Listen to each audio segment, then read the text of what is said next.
الحمد لله رب العالمين والصلاة والسلام على نبينا محمد وعلى آله وصحبه أجمعين وبعد.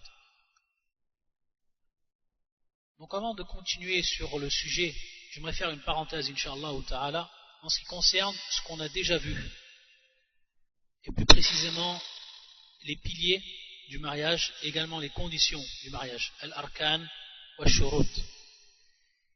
Et il faut savoir de façon générale qu'il y a des divergences entre les savants et également entre les écoles de jurisprudence, al-madhahib, pour ce qui est d'établir les conditions, pour ce qui est d'établir également les piliers, et ceci dans différents domaines, comme le domaine de l'adoration.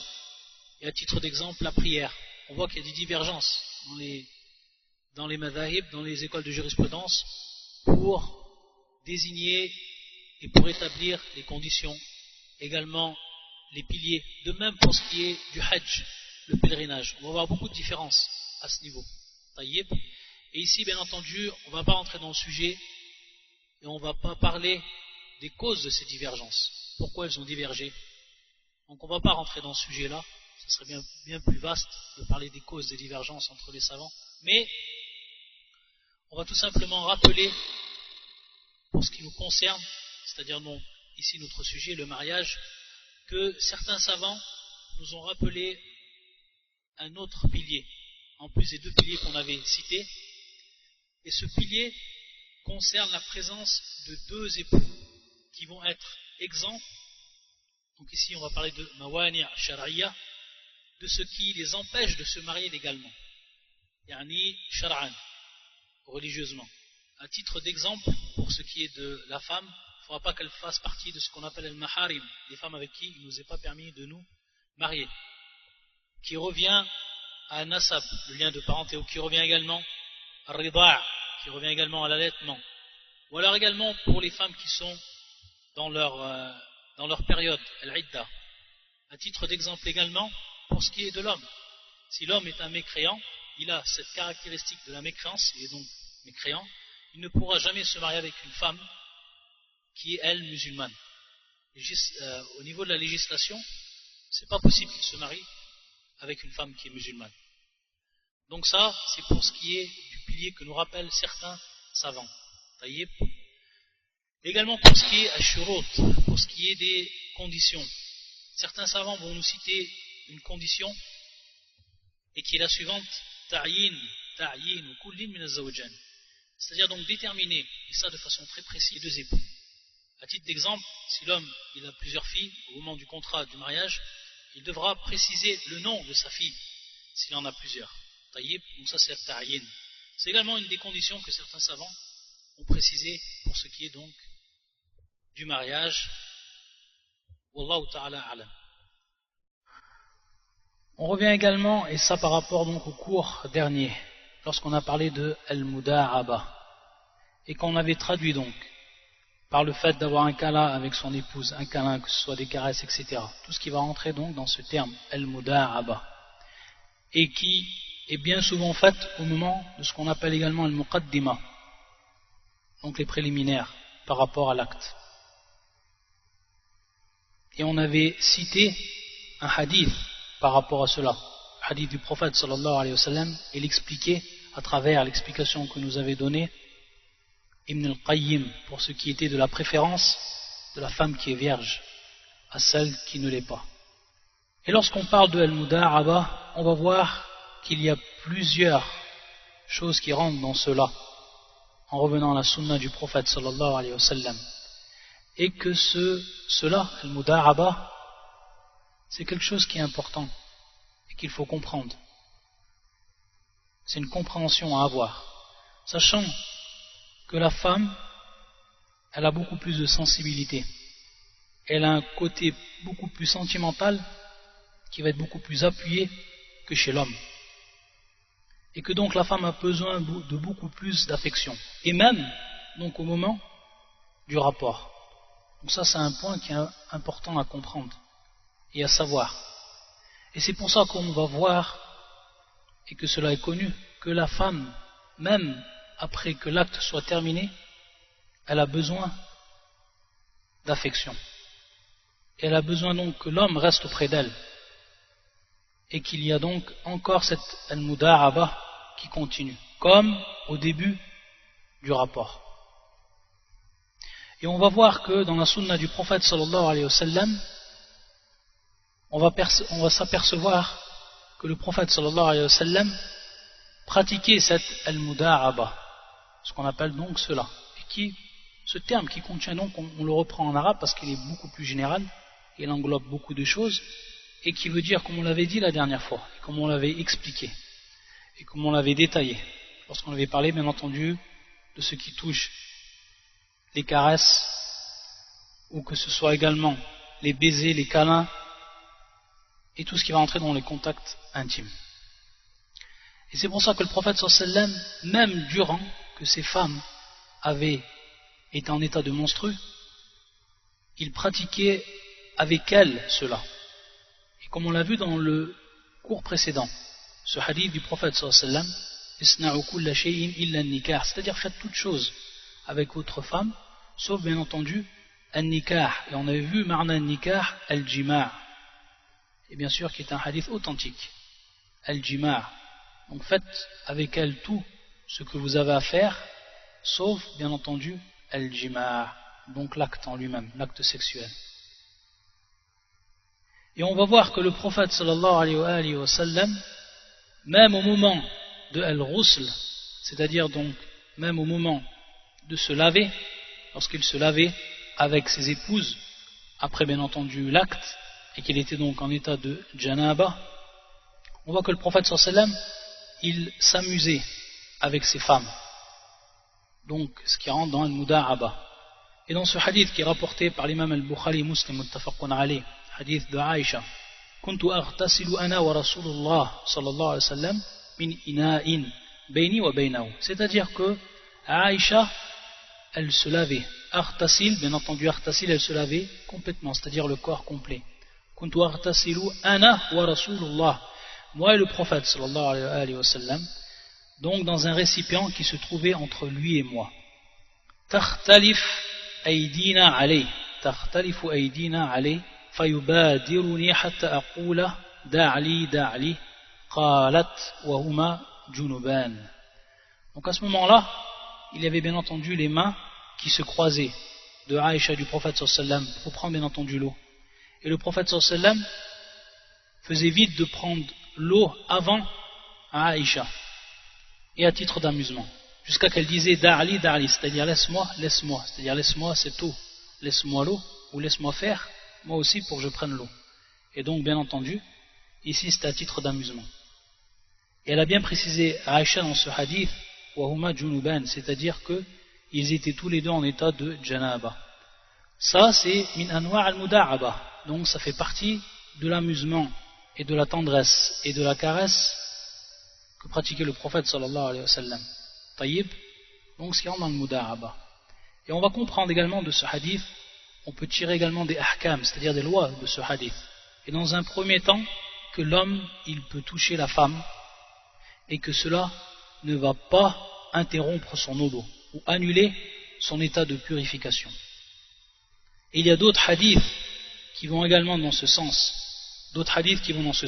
et également, et donc ça c'est un point qui est important, car il y a eu bien entendu des irtilaf au niveau des savants par rapport à cela, c'est-à-dire que le toucher de la femme, est-ce que cela va interrompre l'état de purification, c'est-à-dire annuler l'odo ou pas.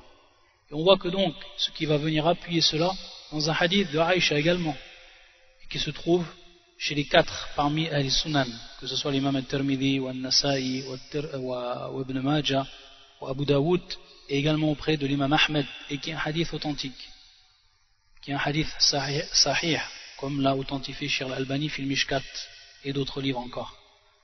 قالت عائشة رضي الله عنها إن النبي صلى الله عليه وسلم قبل بعض نسائه ثم خرج إلى المصلى ولم يتوضأ, que le prophète sallallahu alayhi wa sallam a embrassé certaines de ses femmes. Et en fait, certaines de ces femmes ici, il est voulu à Aïcha.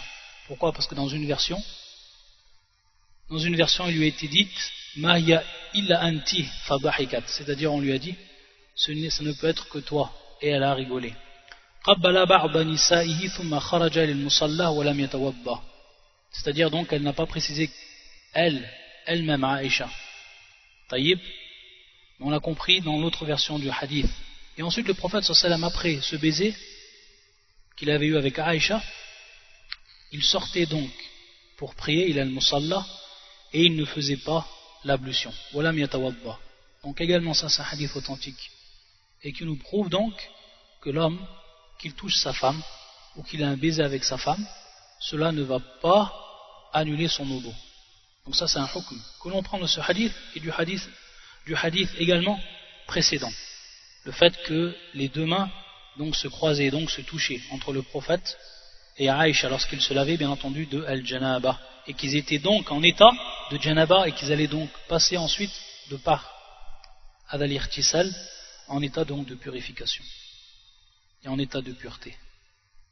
Également une question qui va venir ici, c'est est-ce que donc l'homme peut voir ce qu'on appelle al-awra, donc la partie intime de la femme, et est-ce que la femme peut voir la partie intime de son homme, vice versa.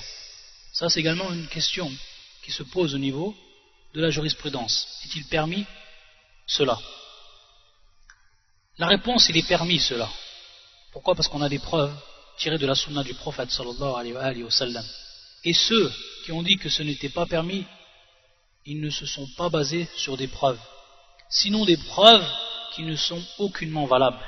Et parmi celles qu'on va citer, celle-là, qui est un hadith mawbu', c'est-à-dire mawbu', un hadith qui a été placé sur le compte du prophète sallallahu alayhi wa sallam, donc al-makdhoub, le hadith inventé, où c'est un mensonge qui est forgé à propos du prophète sallallahu alayhi wa sallam, comme nous le rappelle Abu Hatim Ar-Razi ou Ibn Hibban, parmi bien entendu les grands savants du hadith, et que le hadith suivant: إذا جامع أحدكم زوجته أو جاريته فلا ينظر إلى فرجها.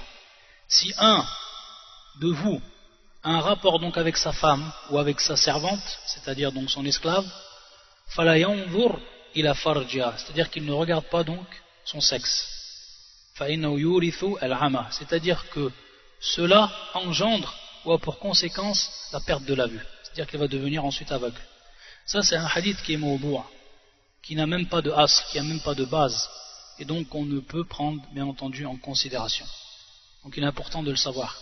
Et également un autre hadith qui est cité auprès de l'imam At-Tabarani fi Saghir, et également auprès de l'imam Abu Nu'aym, et qui est un hadith de Aïcha, et qui est également un hadith qui n'est pas valable, comme l'ont mis en évidence les savants, et dont la version est la suivante. Donc c'est la parole de Aïcha, ou soi-disant la parole de Aïcha: Ma ra'aytu awrata rasulillah sallallahu alayhi wa sallam qat, c'est-à-dire que je n'ai pas vu donc la partie intime du prophète sallallahu alayhi wa sallam, qu'on pourrait comprendre ici jamais. Ma ra'aytu awrata rasulillah sallallahu alayhi wa sallam qat, donc je n'ai jamais vu la partie intime du prophète sallallahu alayhi wa sallam. Donc c'est quelque chose également où c'est un hadith qui n'est aucunement valable, Également un autre hadith qu'on va citer dans cette série de hadiths, que l'on ne peut en tirer un hukm, vu qu'ils sont non authentiques. Ce hadith qui est le hadith suivant, et qui est également donc non valable: إذا أتى أحدكم أهله فليستتر, c'est-à-dire si un d'entre vous vient auprès de son épouse, donc bien entendu pour l'acte, falyastatir, c'est-à-dire donc qu'il se couvre, qu'il se cache, qu'il se dissimule, qu'il dissimule donc ses parties.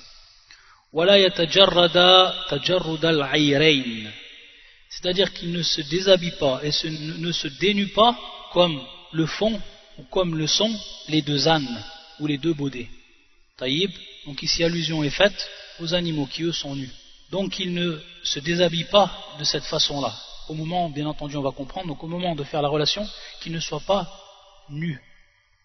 Et ça également c'est un hadith qui n'est pas authentique et qui n'est pas valable. Donc on ne peut tirer de loi par rapport à cela, que ce soit le fait donc de se cacher ou de cacher ses parties au moment donc de l'acte avec sa femme, ou le fait de ne pas être déshabillé. Taïb. Donc il est permis de regarder, il est permis d'être déshabillé, d'être complètement nu, Pourquoi? Parce qu'il n'y a pas de preuve qui vienne interdire cela. Et on va voir ce qui est thabit, ce qui est authentique dans la sunna du prophète sallallahu alayhi wa sallam. Un hadith qui est rapporté par l'imam Abu Daoud, al-Tirmidhi et d'autres encore, et qui est un hadith authentique, et qui est un hadith de Muawiyah ibn Haïda. قال قلت يا رسول الله عوراتنا ما نأتي منها وما نذر قال احفظ عورتك إلا من زوجتك أو ما ملكت يمينك الحديث.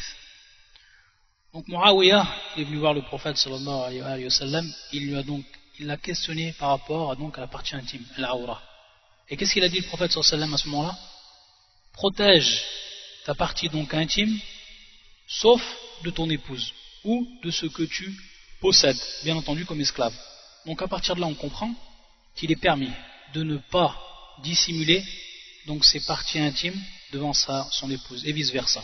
Et ensuite dans ce hadith, قلت يا رسول الله إذا كان القوم بعضهم في بعض, s'il y a bien entendu un mélange avec, c'est-à-dire qu'on est au milieu des gens. قال إن استطعت أن لا يرينها أحد فلا يرينها, c'est-à-dire que si tu peux que personne ne voit donc cela, alors fais-le. قال قلت يا رسول الله إذا كان أحدنا خاليا, c'est-à-dire il lui a posé encore une autre question au prophète sallallahu alayhi wa sallam, si un d'entre nous est seul, c'est-à-dire donc ici qu'il n'y a pas de la présence de personne. Et bien entendu on va comprendre auparavant dans un état de besoin, c'est-à-dire que la personne lorsqu'elle veut faire ses besoins etc, elle doit donc faire tout pour que personne ne la voie.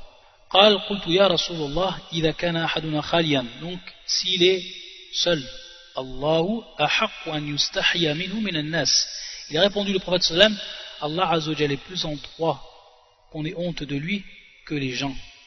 On est donc plus honte de lui qu'on ait honte des gens. Taïb, qu'est-ce qu'on va comprendre à la fin de ce hadith?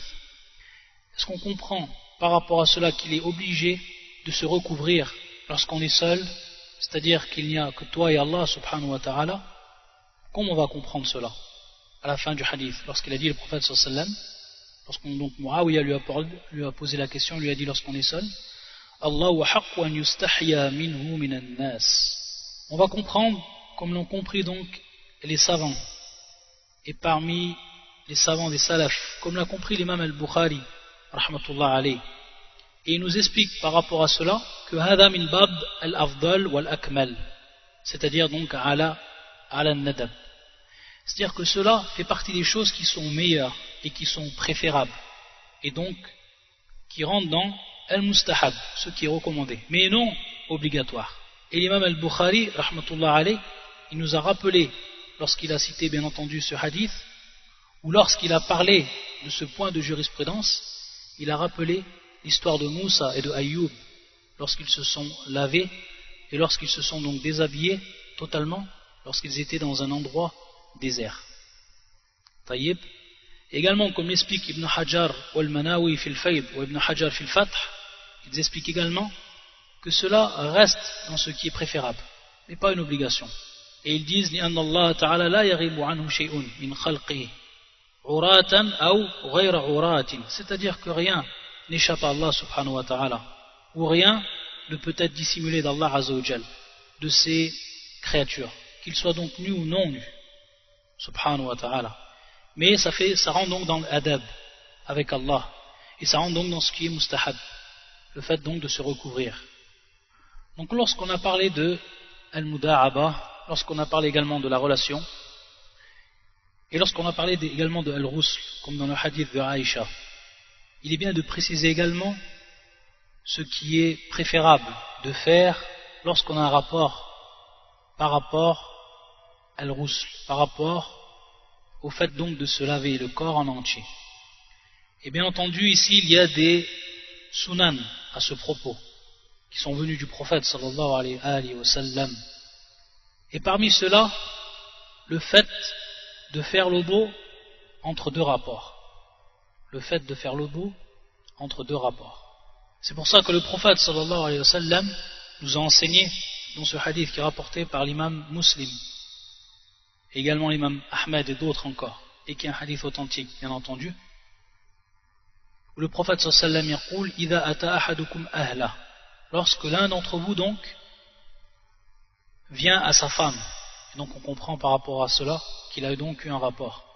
Thumma arada an ya'ud, c'est-à-dire qu'il veut ensuite revenir auprès de sa femme et avoir donc un deuxième rapport. Falyatawadda baynahuma wudu'an, c'est-à-dire qu'il fasse l'ablution entre les deux, donc entre les deux rapports. Wudu'an, donc une ablution qui est connue et qui est l'ablution shar'i, légiférée, comme tout le monde connaît, et cette ablution que l'on fait donc pour la prière. C'est pour ça qu'il est venu dans une autre version, wudu'ahu lis-salah, c'est-à-dire donc le même wudu qu'il fait, la même ablution qu'il fait lorsqu'il veut prier. Et dans une autre version également, qui est rapportée par l'imam al-Hakim et également l'imam Ahmad dans son Musnad, فَإِنَّهُ أَنْشَطُ فِي الْعَوْدِ, c'est-à-dire que cela est plus, ou donne plus de nashat, et donc va donner plus de force pour ce qui est donc du fait de revenir. Al-Aoud, le fait donc de revenir, donc à ce deuxième rapport. فَإِنَّهُ أَنْشَطُ فِي الْعَوْدِ, et c'est une version également qui est authentique. Donc on comprend ici فَلْيَتَوَضَّى هذا من باب الاستحباب. فَلْيَتَوَضَّى dans le hadith فَلْيَتَوَضَّى بَيْنَهُمَا وُضُوءًا, c'est-à-dire qu'il fasse donc un wudu entre les deux rapports sexuels. Cela bien entendu هذا من باب الاستحباب, c'est donc recommandé et non obligatoire. Pourquoi? D'après cette version qui nous explique pourquoi, cette version même de la parole du prophète qui va mettre en évidence al-hikmah, la sagesse dans cela.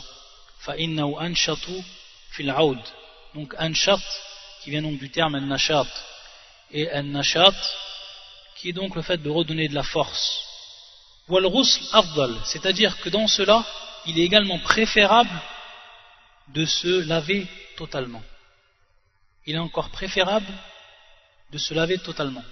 Donc on va le préférer cela à al-wudu, donc la simple ablution. Pourquoi cela? Parce qu'on a un hadith également qui va venir nous appuyer cela. Et c'est un hadith qui est authentique, rapporté par l'imam Abu Daoud, al-Nasa'i, al-Tabarani et d'autres encore. An Abi Rafi' anna Nabi sallallahu alayhi wa sallam tafa dhata yawmin ala nisa'i. C'est-à-dire que le prophète sallallahu alayhi wa sallam donc il est passé dans une nuit auprès de ses femmes. Yartasilu 'inda hadhi wa 'inda hadhi. C'est-à-dire qu'à chaque fois donc qu'il allait dans cette nuit-là, donc dans une seule nuit qu'il allait auprès de ses femmes, et qu'il avait donc un rapport avec ces femmes-là, et on sait que le prophète sallallahu alayhi wa sallam, il lui a été donné une force par rapport à cela, sallallahu alayhi wa sallam. Yartasilu 'inda hadhi wa 'inda hadhi, c'est-à-dire qu'il se lavait à chaque fois qu'il allait donc auprès de chaque épouse. Donc il faisait bien ici le ghusl. Et yartasil, c'est-à-dire qu'il lavait son corps tout en entier. Yartasilu 'inda hadhi wa 'inda hadhi. قال فقلت يا رسول الله ألا تجعله غسلا واحدا, c'est-à-dire donc que Abu Rafi' va demander au prophète sallam, ô envoyé d'Allah, pourquoi donc tu ne fais pas tous ces lavages, donc à chaque fois que tu laves ton corps, tu ne le fais pas qu'une seule fois, c'est-à-dire après bien entendu que tu aies eu le rapport avec toutes tes femmes. ألا تجعله غسلا واحدا قال هذا أزكى وأطيب وأطهر. Donc le prophète sallam il a répondu à cette question, et pourquoi en fait il n'a pas fait un seul ghusl, mais qu'il faisait à chaque fois un ghusl entre chaque rapport entre ses femmes. Chaque fois donc il avait un rapport avec ses femmes, il faisait donc ce ghusl.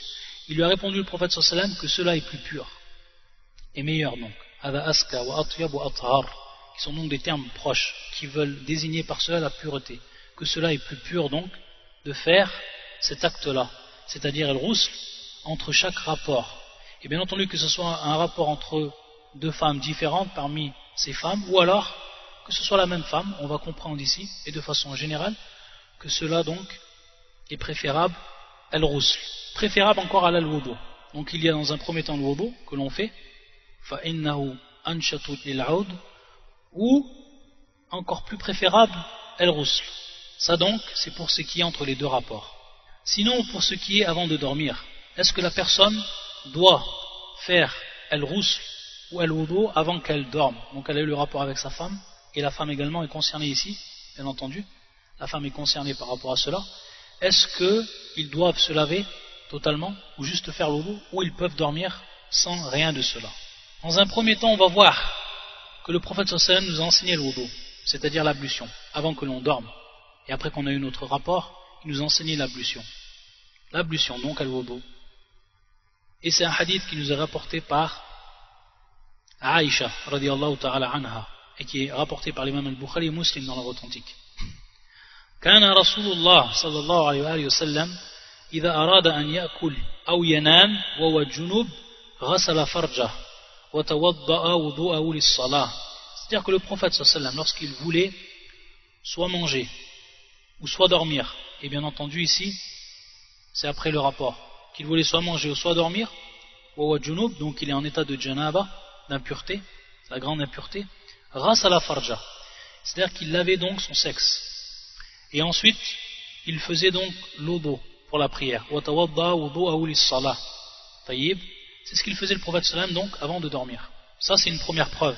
Également on a une deuxième preuve d'un hadith de Ibn Omar radiyallahu ta'ala anhuma, anna Omar qal, c'est-à-dire que Omar lui-même radiyallahu ta'ala anhu, il a dit au prophète sallam, ya Rasulullah ayanamu ahaduna wa junub, qala na'am idha tawadda, c'est-à-dire qu'il lui a demandé à Omar, est-ce que l'un de nous se lave alors, ou est-ce que l'un de nous dort alors qu'il est en état donc de janaba, donc après qu'il a eu son rapport? Il a dit le prophète sallam, na'am idha tawadda, oui, si il fait donc l'odo, l'ablution. Et dans une autre version de ce hadith qui est également authentique auprès de l'imam Abu Daoud, il lui a répondu le prophète sallam, na'am wa yatawadda insha'a, c'est-à-dire que il fait l'odo s'il veut.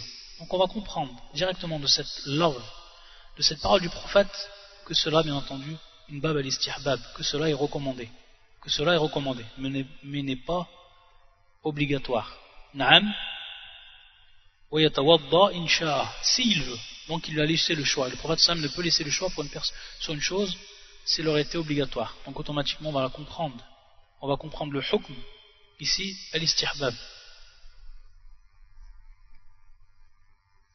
Et également hadith à Aïcha radiyallahu ta'ala anha, qui nous informait à propos du prophète sallallahu alayhi wa sallam dans un hadith qui est rapporté par l'imam Abu Daoud, At-Tirmidhi et d'autres encore, et qui est un hadith authentique. Elle disait kana Rasulullah sallallahu alayhi wa sallam yanam wa junub min ghayri an yamussa ma'an hatta yaquma ba'da dhalik fayaghtasil.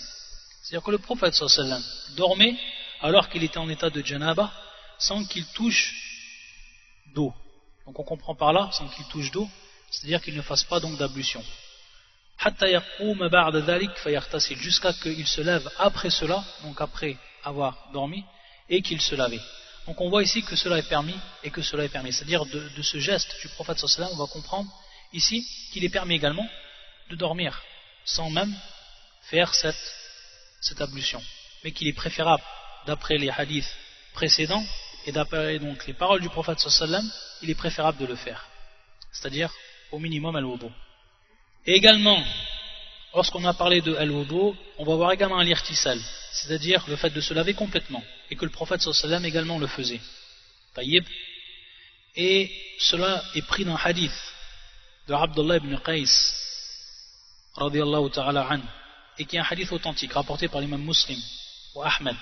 Sa'altu Aïcha, c'est-à-dire qu'il a posé la question à Aïcha, qult kayfa kana sallallahu alayhi wa sallam yasna'u fil janaba, comment le prophète sallallahu alayhi wa sallam donc il faisait lorsqu'il était bien entendu en état de janaba, d'impureté. Akana yaghtasil qabla an yanam aw yanamu qabla an yaghtasil, qalat kullu dhalika qad kana yaf'al, rubbama yaghtasala fanam wa rubbama tawadda'a fanam, qult alhamdulillah alladhi ja'ala fil amri sa'a. Donc il a demandé à Aïcha, est-ce que le prophète sallallahu alayhi wa sallam il se lavait totalement avant de dormir, ou est-ce qu'il faisait simplement l'odo? Akana yaghtasil qabla an yanam aw yanam qabla an yaghtasil. Non, ici il n'est pas cité l'odo, mais dans la réponse va venir l'odo, dans la réponse de Aïcha. Donc il a tout simplement demandé, est-ce qu'il se lavait avant qu'il dort, ou est-ce qu'il dormait d'abord et ensuite donc il se lavait? Elle lui a répondu, Aïcha, qu'il faisait cela et cela, les deux donc il le faisait. Elle lui a même précisé ربما اغتسل فنام, c'est-à-dire peut-être, et par moment il se lavait complètement, donc à l'irtisal, et il dormait. Et وربما توضأ فنام, et par moment donc il faisait juste le dos et dormait. Et donc elle a répondu à la question. Et on va comprendre également que dans la question il y a le fait qu'il dormait sans faire le dos et sans faire l'irtisal. Donc ici les trois cas de figure ils sont présents. Et donc ça veut dire qu'ici que tout cela est permis. Et que d'après les hadiths qu'on a vus auparavant, al-istirbab, donc que ce soit dans le dos.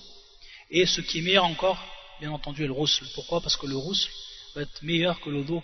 Pourquoi? Parce qu'il va être plus complet pour ce qui est donc de la purification. Et on pourrait bien sûr se poser la question, et on sait que le fait d'avoir fait le dos avant de dormir, cela ne va pas nous enlever notre état d'impureté, qui est ici une impureté majeure. Mais, comme l'ont cité beaucoup de savants, il est ici al-hikmah, c'est-à-dire donc la sagesse, c'est que la personne, si peut-être il lui est dur à ce moment-là de faire l'irtisal complet, il fait simplement le dos. Et il sera à ce moment-là dans un état de pureté mineure, sans avoir bien entendu enlevé son impureté majeure. Donc il va se trouver entre deux cas. Le fait de ne faire aucun acte d'impureté ou de pureté, ou le fait qu'il va donc être en état de pureté totale. Donc ici c'est entre les deux cas, le fait de faire le dos. C'est pour ça qu'il est venu dans la sunna du prophète sallallahu alayhi wa sallam. Et ensuite, Abdullah ibn Qais, il a dit cette parole, Alhamdulillah alladhi ja'ala fil amri sa'a, c'est-à-dire qu'il a louangé Allah Azza wa Jal, qui a donc placé par rapport à cette chose, par rapport à cette affaire, par rapport à ce point donc, quelque chose qui va être large et que l'on peut faire, que l'on peut tout faire. Et lorsqu'on a parlé bien entendu de al-mudaraba, et lorsqu'on a parlé également de al-rusl, il faut savoir que pour ce qui est de al-mudaraba, le prophète sallallahu alayhi wa sallam faisait ou pratiquait certaines choses qui rentrent dans cela et que l'on n'a pas citées auparavant. Donc on a vu ici tout simplement la relation qu'il y avait entre al-rusl, al-wudu, le rapport al-mudaraba, etc. Et on va voir ici, pour ce qui est plus précisément de al-mudaraba, que le prophète sallallahu alayhi wa sallam faisait des choses également qui rentraient dans cela. Comme nous l'informe Aïcha, radiyallahu ta'ala anha, dans un hadith qui est authentique et qui est rapporté par l'imam Muslim. Qu'est-ce que faisait le prophète sallallahu alayhi wa sallam? Elle nous dit Aïcha, qalat Aïcha radiyallahu anha, kuntu ashrabu wa ana ha'id. C'est-à-dire que je buvais donc dans un récipient, dans un verre, alors que j'étais en état, ou que j'avais mes règles, donc en état de menstrueux. Ay min ina'in nabi sallallahu alayhi wa sallam, donc du récipient même du prophète sallallahu alayhi wa sallam. Ay min ina'in nabi sallallahu alayhi wa sallam. Fayada'u fahu ala mawdi' fiya fayashrab. C'est-à-dire qu'est-ce qu'il faisait le prophète sallallahu alayhi wa sallam, parce que Aïcha buvait dans son récipient, et lorsqu'il prenait ensuite son récipient, le prophète sallallahu alayhi wa sallam, il posait ses lèvres là où avait posé ses lèvres, elle, à Aïcha, au même endroit. Et il buvait de cet endroit-là. Également, ce qui rentre dedans, dans un hadith qui est également cité par l'imam Muslim dans son authentique. إذا أكل أحدكم طعاما فلا يمسح يده حتى يلعقها أو يلعقها. C'est-à-dire que le prophète sallallahu alayhi wa sallam nous enseigne dans ce hadith authentique, si l'un de vous a mangé une nourriture, un plat, alors qu'il ne frotte pas sa main, ou qu'il n'essuie pas sa main jusqu'à qu'il la lèche lui-même, hatta yal'aqaha, qu'il lèche donc ses doigts, ou alors qu'il se fasse lécher ses doigts. Et bien entendu, celle qui va faire cela, ou qui est le plus en droit de faire cela, ça va être l'épouse. Et comme le citent également les savants, dans ce geste-là, il y a également nor' min al-mudaraba, avec donc l'épouse. Ça rentre également fil mudaraba. Aou yul'iqaha, c'est-à-dire donc qu'il fasse lécher ses doigts à sa femme, visée en premier. Et également le prophète sallallahu alayhi wa sallam, parmi al-mudaraba, il appelait son épouse parce qu'on appelle bitarkhim ismiha. Bitarkhim ismiha. C'est tout simplement un tarkhim ici, al-maqsoud, c'est le fait qu'il ne prononçait pas le mot en entier, c'est-à-dire le nom de Aïcha en entier. Et c'est pour ça qu'il disait Ya Aïch, Ya Aïch, dans le hadith qui est muttafaqun alayh. Et donc ici également, min no' al-muda'aba, ça rentre également dans cela. Lorsqu'il lui disait Ya Aïch, Hada Jibril yuqri'uki salam, c'est-à-dire c'est Jibril, il te passe le salam. Qalat Aïcha wa alayhi salam, wa rahmatullahi wa barakatuh, wa yara ma la ara, et il voit ce que je ne vois pas.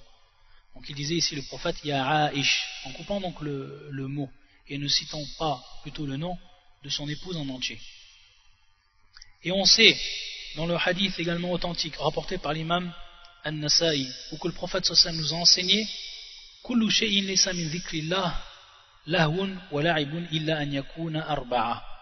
Le prophète sallallahu nous enseigne que tout ce qui n'est pas en dehors du rappel d'Allah Azza wa Jal, donc c'est amusement et distraction. Lahwun wa la'ibun illa an yakuna arba'a, sauf s'il y a 4 choses, c'est-à-dire il va nous citer ici le prophète sallallahu 4 choses, et parmi ceux qui nous a cité le prophète sallallahu alayhi wa sallam, mula'abatu rajul imrata, mula'abatu rajul imrata, c'est-à-dire que l'homme s'amuse donc avec sa femme, que ce soit en préliminaire, que ce soit après l'acte, al-mula'aba, et tout ce qu'on a cité également auparavant, que faisait le prophète sallallahu alayhi wa sallam, et qui rentre dans al-mula'aba, que ce soit accentué, que ce ne soit pas accentué, appuyé ou pas, ça rentre dans ce qu'on appelle mula'aba, qui on l'a dit au départ un terme général. Et donc dans ces 4 choses, ça ne rentre pas dans ce qu'on appelle lahun ou la'ib, c'est-à-dire ce qui est détestable, ce qui n'est pas aimé, taïb, mais plutôt ici ça va rentrer dans ce qui est acceptable, dans ce qui est même préférable, mula'abatur rajul imrata, c'est-à-dire donc le fait que l'homme s'amuse avec sa femme. Et ça hadith donc qui est authentique, qui est également rapporté par l'imam al-Tabarani fi al-Mu'jam al-Kabir et qui est authentifié par Albani kama fi as-Sahiha. Et pour finir, un dernier point dont on cite et qui est également important et qui concerne al-azm, qui concerne donc le fait de ne pas éjaculer dans le vagin de la femme lors du rapport sexuel. C'est ce qu'on appelle l'azm. Donc le fait de s'abstenir d'éjaculer à l'intérieur du vagin de la femme. Taïb. Donc pour ce qui est de l'azm, les savants, ou la plupart des savants, ont dit que c'était permis. Al-Jawaz, que c'était permis. Ils vont se référer à cela, à un hadith du prophète sallallahu alayhi wa sallam. Ils vont prendre comme preuve un hadith du prophète sallallahu alayhi wa sallam qui est authentique, rapporté par l'imam Al-Bukhari, également l'imam Muslim, hadith Jabir, radiyallahu ta'ala anhu. يقول كنا نعزل والقرآن ينزل وفي رواية كنا نعزل على عهد رسول الله صلى الله عليه وسلم فبلغ ذلك نبي الله صلى الله عليه وسلم فلم ينهانا.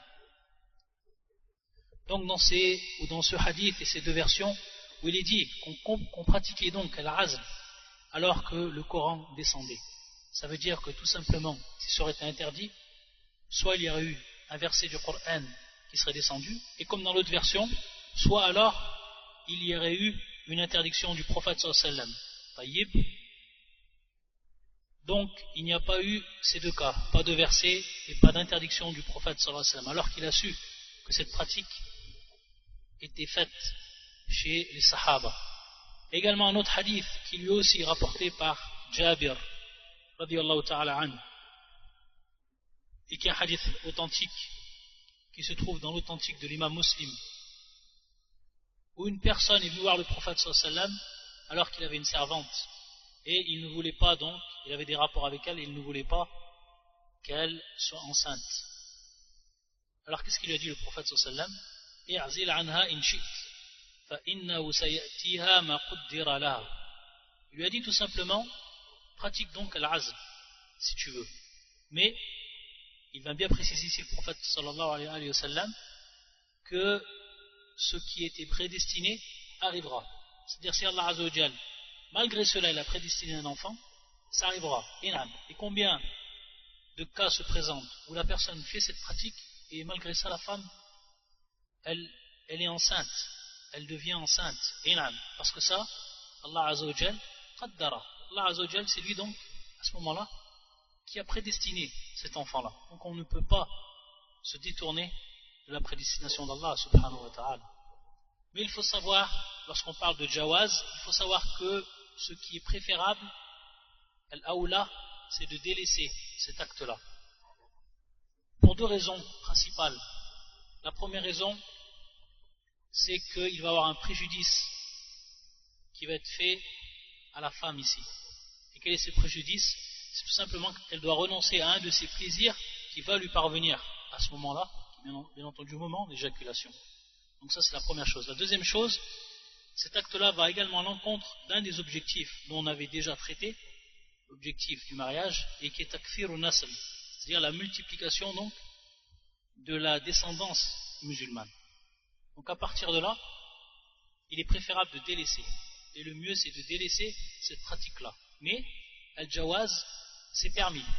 Lorsqu'on dit que c'est permis, il ne faut pas que ce soit avec l'intention, et cette intention-là qu'on retrouve chez les mécréants, l'intention de ne pas avoir d'enfants, de peur que leurs risques ne viennent pas, c'est-à-dire de peur de subvenir à leurs besoins, également de peur de leur éducation, etc. Tout ce qui va être présent chez l'intention des mécréants lorsqu'ils ne veulent pas avoir d'enfants.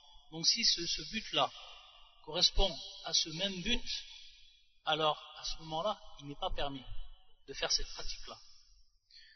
Et lorsqu'on a dit que ça allait à l'encontre de cet objectif, et qui est bien entendu la multiplication de la descendance, on va revenir à un hadith du prophète sallallahu alayhi wa sallam qui nous indique cela. Lorsqu'il a été questionné, le prophète sallallahu alayhi wa sallam pour ce qui était de al-azl, et qui a répondu ذَلِكَ الْوَأْدُ الْخَفِي. Il a répondu le prophète sallallahu alayhi wa sallam ذَلِكَ الْوَأْدُ الْخَفِي. Qu'est-ce que veut dire ce terme-là? Ce hadith, d'abord, il est authentique, rapporté par l'imam Muslim. Taïb.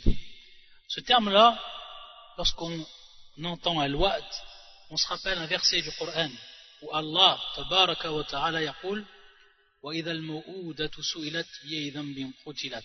Lorsque la fille, cet enfant qui était tué, qui était donc enterrée vivante, comme ça se faisait à l'époque de la Jahiliya, ayadhan billah, et que le jour du jugement, on va lui poser la question, pour quel péché elle a été tuée?